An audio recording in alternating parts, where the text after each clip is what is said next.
Aloha and good afternoon. Thank you so much for joining us here in the Hawaii News Now Digital Center. I'm Dylan Ancheta alongside our Mark Carpenter, who is in for Ashley Nagaoka. We want to start with some developing news out of Hawaii Island. That's right. About 45 minutes ago, DLNR announced warning signs are up at Anaeho'omalu Bay after an apparent shark attack. Now, this all unfolded earlier this morning, about 8:15. State officials say a man in his 60s had an encounter with what's been reported as a 12-foot tiger shark. This happened about 50 yards offshore. The nature of the injuries is unknown, but first responders were able to locate him, and he was taken to North Hawaii Community Hospital in serious condition. This is the second shark attack in Hawaiian waters in the last week. Last Thursday, a 60-year-old woman from Washington State was reportedly attacked in Kihei. She has not been found. And we also got more news. Sticking on Hawaii Island, there's some big changes with the eruptions going on there. That's right. After nearly 3 weeks, this eruption has come to an end, and the alert level has been downgraded to yellow. Here's an update from scientists who've been tracking the eruption.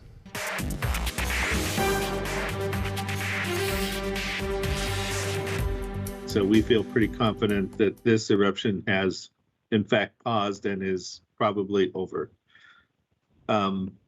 Why we think that is on December 10th, all of the lava that was in the channels began draining out. There was no new lava entering the channels. It was all contained within the cone sitting at the vent. And that's continued to be the case as we go on. There's still points of glow both in the channel and around the cone, particularly the backside of the cone where there is a hole that formed. And you can see into the incandescent area at the top of the dike. There has been standing lava in there, but it's highly degassed. We are planning, and we announced that the lava detour traffic safety hazard site will be scaling back its hours starting tomorrow. It'll be open on Wednesday from 4 p.m. to midnight until it closes down on Thursday at midnight, and that detour will be shut down permanently after that period. The eruption has now ceased after 2 weeks, which is on the early end of how long officials projected it to last. In those 2 weeks, Madame Pele mesmerized thousands statewide and around the world, and the flow made its way down the hill, but slowed tremendously once it hit the flat terrain. It stalled about 1.7 miles away from the Daniel K. Inouye Highway. Meantime, the eruption at Kilauea's volcano has also paused. Scientists say it's possible that Mauna Loa's eruption depressurized the magma system beneath the island enough to stop feeding Kilauea with molten rock. Right now, it's too soon to tell for certain if that's the case. The lava lake inside Halemaumau crater has completely crusted over, so there's no more glow. Since that eruption started in September of last year, the crater floor has risen by about 470 feet. Now to the latest on the crisis at Red Hill. The military is describing the recent chemical spill as an inadvertent mishap. It's unknown what led to the incident, but as Jolani Martinez explains, residents are fed up with military officials. Go home. Yeah, you don't care about the people here. You're poisoning our water. Hurting the children. We're going to recess for 5 minutes, and if we can get this under control, we'll come back and we will take these questions. That all went down after the first question, as some people wanted the mic passed around to have a dialogue. I really want to have the opportunity to have a productive dialogue. I understand your frustration, but in order for us to move forward and heal, we have to talk with each other. We have to be able to listen to each other. Protesters held signs and asked to see the Navy's video of the November 29th spill of firefighting foam. Yeah, it's to preserve the integrity of the investigation. We did share the video with the EPA and the Department of Health so that they can see and perhaps determine if there are any modifications to the remediation plan that we've worked in coordination with those stakeholders moving forward. Military families are also tired of waiting for the Navy to open a long talked about health clinic for people who were exposed to jet fuel. My son can get the care and not end up like all the children. So thank you. As I said, we are in the process of establishing our Red Hill Clinic, we're doing it deliberately so we can have a well-planned out process. We should start taking appointments by the end of the year, and I expect that we'll start seeing patients by the beginning of the next year. Taking a closer look at the issue, the head of the Red Hill Joint Task Force confirms that the 1,300-gallon spill happened during maintenance work last month.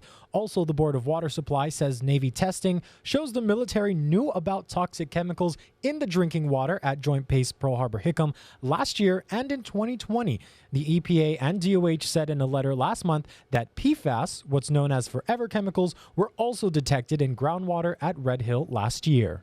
So it looks like the presence of PFAS in their water system is not unique to just last year's event. As we know, much of PFAS is a moving target with regards to where we are on the health advisory level, which we lowered about 1,000-fold in June. I want to bring in now our Mahealani Richardson to expand more on this. Aloha, Mahea. Thank you so much for joining me here today. First off, can you please reiterate all of this info and what's sort of the reaction to all of this? Well, aloha, Dylan. Well, I have to say, Dylan, it's been an eruptive meeting that we saw yesterday night. There was a meeting set up by the Senate, as you just saw, and people are very, very angry. There were many times where people literally started yelling, and they were yelling because of the fuel spills of last year, but also because of the AFFF or firefighting foam spill that just happened last month, pretty much on the anniversary of the Red Hill spills. And that spill contains PFAS. And so what we've learned from the Board of Water Supply, the Board of Water Supply has been going through its own Navy documents. The Navy has been now putting out its water quality reports. And the Board of Water Supply has been looking at those reports and says there were two main points that they've learned from the Department of Health and from EPA regulators is that there was PFAS in the Red Hill area from the groundwater. There was PFAS there a year ago, and that the military never said anything about it. Also, there was PFAS detected in very low levels in drinking water at Joint Base Pearl Harbor Hickam, that's the Pearl Harbor base, in 2021 and 2020. And people, Dylan, are very, very upset, from the regulators to the Board of Water Supply and people who care about their water, that why is the public only finding out about this now? That does lead me to my next question of how concerning is it that this, as you mentioned, has happened almost 2 years ago, and we're only learning about this now. How concerning is that for people? Well, people are very, very concerned. I mean, there's been a new lawsuit that has been filed just this morning. This was part of an old lawsuit that was filed several months ago, but now it's been updated. There are more than 100 clients, and they are including these PFAS concerns in the latest lawsuit. So there's that. And then there's people who are saying that this is a public safety issue now. It's still unclear in terms of how dangerous it really is, because some of the regulators, like the Department of Health and the EPA, have said that they've actually lowered the action levels in June, meaning that the action levels are much more stringent on PFAS. And then there's basically, it was hard to understand, I have to admit.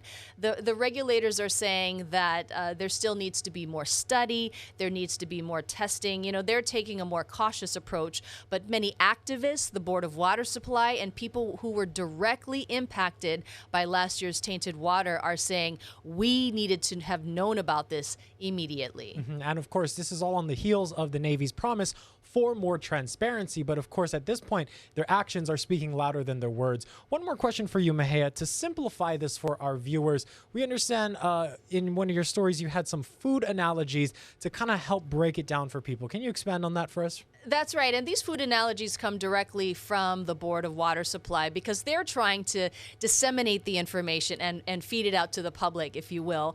And so one of the analogies about PFAS, which is a forever chemical, researchers have linked it to increased risk of cancer and other diseases, is milk. And if you get a glass of milk, as you see in the video, you throw it on the soil, if that's PFAS, you can see it disseminate or disperse very quickly. And then if you get a glass of water, which is like the rainwater, and you pour it onto the milk, you see it seep into the ground and spread even faster. And so that's the concern about the PFAS that's spilled at Red Hill. Also, the Board of Water Supply says if you have just a teaspoon of PFAS, it could contaminate an entire municipal water system. So that's just a tiny bit that could contaminate an entire municipal water system. And then the final analogy, they're talking about the fuel spills from last year. You know, Erwin Kawata, who's the program manager at the Board of Water Supply, has said he's very concerned that the fuel could be sticking to the pipelines that go from the Red Hill water shaft down to the Navy's water system at Pearl Harbor. And, you know, at this point, the Navy and the Department of Health has said that the water that is now coming to Pearl Harbor is from Waiava, which is 6 miles away. But the Board of Water Supply is concerned that petroleum could be sticking, and they're using the analogy like, you know, if you put this spaghetti, red spaghetti sauce in a Tupperware, you take out the spaghetti and it has sort of a red film and it really sticks to your plastic. Well, that's the same thing that they think is happening to the fuel in the pipelines. Yeah, once you get that spaghetti in that Tupperware, it is very hard to wash out. That stain lasts a long time. And of course, the food analogies here help us to understand that, and is the same case here with these highly toxic chemicals. Mahealani, thank you so much for joining us today on This Is Now and expanding on this for our viewers. Right now, the Hawaii County Police Commission is in day 2 of interviews with finalists for police chief. They are retired FBI agent Ed Ignacio, Kauai's acting assistant chief Paul Applegate, Hawaii County Major Sherry Bird, and the head of Honolulu's traffic division, Ben Moskowitz. All candidates have extensively laid out their priorities. Here are some of their earlier remarks. I think it's really important to develop a snapshot of the culture and find the best parts of that culture in moving forward in these other directions. We need to train everyone, top to bottom. Just because you're promoted to a sergeant doesn't mean you know how to be a sergeant. We need to have instant dissemination of pertinent information to the public, and it's a two-way street. They can ask questions also. We're using it now, so how can we use technology, modernize our police department, use it to our advantage? The meetings were also open to public testimony. Waikiki murder suspect Lionel Winebush made his initial court appearance. The 18-year-old is accused of beating 21-year-old Tony Tucky to death. This happened along Kuhio Avenue last Tuesday. HPD has not yet released any details on the search for the 4 other suspects in the case. The U.S. government is falling financially. According to the Treasury Department, the nation had a $249 billion monthly budget deficit last month. That's a 30% hike from the year before. Federal budget outlays also rose, increasing $28 billion in November. As for the 2023 fiscal year, which kicked off last month, the U.S. government has a deficit of $336 billion. That's $20 billion less compared to the span from a year ago. Big news in the world of nuclear fusion. For the first time, scientists have achieved a net gain in energy. Michael George explains. Science fiction is one step closer to reality. The Energy Department announced a breakthrough in the decades-long quest for nuclear fusion. Scientists at the National Ignition Facility achieved fusion ignition, and that is creating more energy from fusion reactions than the energy used to start the process. Fusion is the energy that powers the sun and stars. It works by pressing hydrogen atoms into each other with such force that they make helium and release enormous amounts of energy and heat. The technology has been around since the hydrogen bomb, but it's extremely hot and incredibly difficult to control, possibly until now. If we can advance fusion energy, we could use it to produce clean electricity, transportation fuels, power heavy industry, so much more. Scientists are still likely decades away from scaling this energy to power our grids, but this laboratory first is a first step towards clean energy. Just remember, fusion power has no nuclear waste to speak of, no meltdowns to worry about. Current nuclear power plants use fission, which breaks apart atoms to create energy. Even though it's not burning fossil fuel, they create radioactive waste, and reactor meltdowns can harm humans and the environment. Fusion could change all that. We're long overdue to have converted something so destructive that finally it could be used for a peaceful purpose in the service of civilization. And help make reliance on fossil fuels a thing of the past. Michael George, CBS News, New York. Severe winter storms are impacting thousands across the mainland. Tornadoes are being reported in Texas and Oklahoma, and multiple structures have been damaged. Doug Dunbar reports from Dallas. Tornado! Amateur video shows a large funnel cloud looming near Highway 380 in Decatur, Texas. That area was under a tornado warning. Residents told to take cover in an interior room or the lowest floor. Sirens blared as this cloud took shape near Fort Worth with swirling wind and rain. More than a half dozen confirmed tornadoes touched down in Texas and Oklahoma Tuesday.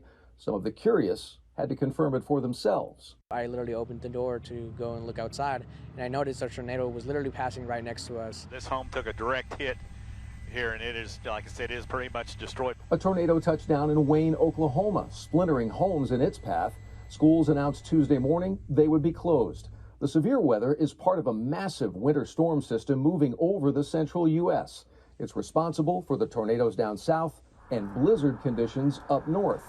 The Dakotas and Nebraska could see more than a foot of snow, while high wind speeds will make visibility near zero in some spots. Doug Dunbar, CBS News, Dallas, Texas. And let's take a live look outside. Meet me in St. Louis. It's about 4:17 p.m. there. A cloudy day out there. Again, this is a live look in St. Louis, Missouri.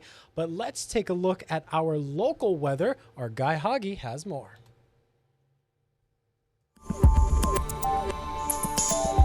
According to our rain forecast model, we'll have a few showers this morning for the east end of the state. Drier by tomorrow, fewer showers tomorrow. But watch what happens as we put this into motion. Notice the big storm forming. We're talking Thursday morning, still fairly dry Thursday, but by Thursday afternoon, we'll see more showers into Friday morning. And those showers will ease up on Saturday morning as the moisture pulls away. But another storm system moving in Sunday morning, and it's going to be lingering all the way through Monday and Tuesday, and there could be some spots of heavy rain as well. Looks like by Tuesday afternoon, things are going to start to clear up.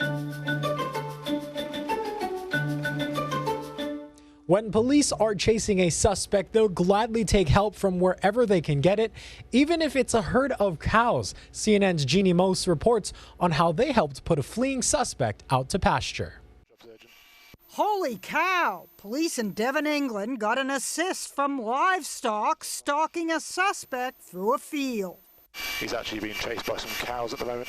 The National Police Air Service posted the thermal imaging video with puns galore, saying it was a high-stakes incident.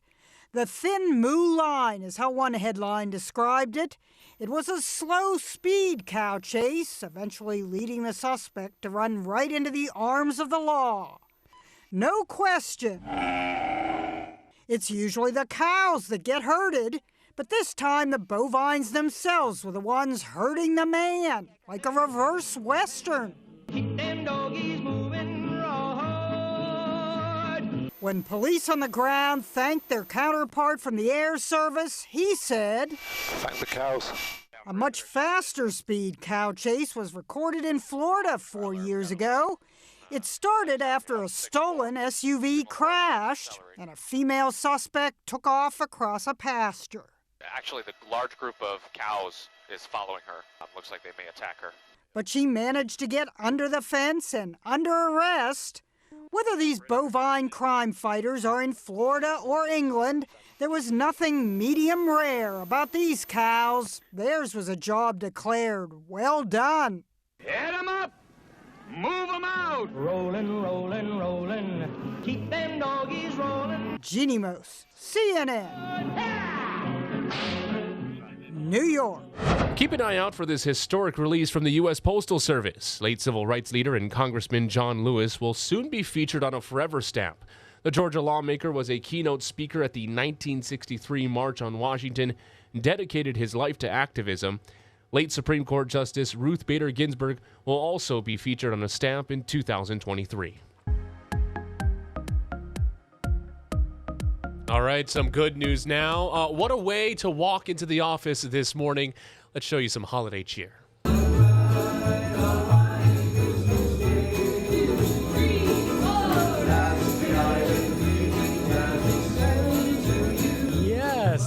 was what we got to enjoy this morning in the Hawaii News Now newsroom.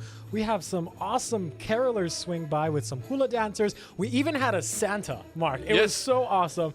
This is the sounds of holiday cheer. Mahalo to our friends at Hawaiian Airlines. They came by to share their mele and hula with us. And of course, here, it was just such a pleasant way to start a Tuesday. Oh, no question about it. And you got to appreciate so many different aspects of this. The fact that you had the full band, the instruments. I mean, and you know, here's the thing. I'm a big believer in, you know, how the day is going to go in the office is dictated by, you know, your first 5 minutes or so. Yes. So when you have the positive vibes like that, you just know it's going to be a great day. Yeah. And just huge mahalo to all of them. So it's my understanding, though, that they go around to different sites around town. So it's going to be a long day for the carolers, but we really appreciate it. It was so great having them. And just, I mean, no better way to get things started, right? I actually wasn't sure if they were here for a story or a sunrise interview. That's what I was wondering. I'm like, okay, so we're doing a shoot today, or did I miss something in my email? The first thing we heard was the ho, ho, ho. And everybody in the newsroom, anytime something like that happens, we're like, okay, what is going on now? And then we looked up and we saw the mass of them come in. So that was super nice of them. Mahalo nui again to our friends over at Hawaiian Airlines. Yeah, that's how we're thinking about it in the media, right? It's like, okay, is there a camera somewhere? Do I need to get out of the way? But no, this is something that we can really enjoy. Elsewhere in holiday news, how about this? This is something that's really neat. This Saturday, Santa will be available to take pictures with your dogs and cats. You will get a professional picture as well as a Neiman Marcus branded pet mat as long as supplies last. A minimum donation of $10 is requested, and the proceeds will go to the Hawaiian Humane Society. So this works out for everyone. This Saturday from 11 a.m. to 1 p.m. by the Cosmetics Department on the first floor of Neiman Marcus. So very cool. Some, you know, we're getting into the crunch time right now of the holiday season, so we got to get these photos done. Yeah, and of course, they will definitely be enjoying their pictures with Santa Paws there. Are you done with your shopping, Mark? You beat me to it. I am not done with my shopping yet. I just kind of had the realization last night that I need to kind of get a move on it. So. Yeah, time is running out, my friend. Yeah. This is one more live look out at St. Louis, Missouri. Again, it's approaching the 4:30 hour there. Some rains, a cloudy evening out there in St. Louis. But of course, we are keeping a close eye on the severe weather that is impacting many states across the nation. Now, luckily, our weather here locally, we got some gusty winds that are blowing us around here, but for the most part, it is some beautiful, beautiful weather here in Hawaii. We want to leave you now with more from the carolers that stopped by our newsroom today. We'll play a little bit more of that as we round out today's show. Mahalo nui again for joining us here on This Is Now.